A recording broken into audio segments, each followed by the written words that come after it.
விடியல் புனர்வாழ்வு மையம். மழலைப்பூவே, உன் மன வளர்ச்சியின் குறையை அக்கறையான சிகிச்சையில் சரி செய்து உன்னை புன்னகைக்கச் செய்கிறோம். மூளை வளர்ச்சி குறைவு, கருத்தரிக்கிறதுலேருந்து பிரசவம் வரையும் ஏற்படக்கூடிய சில பாதிப்புகளால இந்த பிரச்சனை ஏற்படுது. மூளை வளர்ச்சி குறைவுக்கான அறிகுறிகள்: உடல் வளர்ச்சி நிலையில் பின்தங்குதல், வயதிற்கேற்ற புரிந்து கொள்ளும் தன்மை இல்லாமை, பேச்சு பாதிப்பு, சமூக பழக்க வழக்கங்களில் பின்தங்குதல், புரிந்து கொள்ளும் தன்மை குறைதல், மனப்பாடம் செய்ய இயலாமை, தேர்வு எழுத இயலாமை.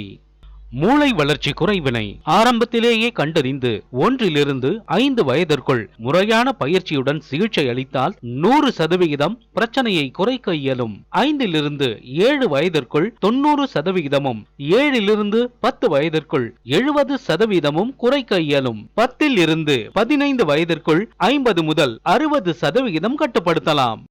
அக்கறையோடும் அனுபவத்தோடும் மக்கள் நலன் கருதி வெளியிடுவோர் விடியல் புனர்வாழ்வு மையம், 2/46, 2வது மெயின் ரோட், கனகசபை நகர், சிதம்பரம். போன் 9942032893.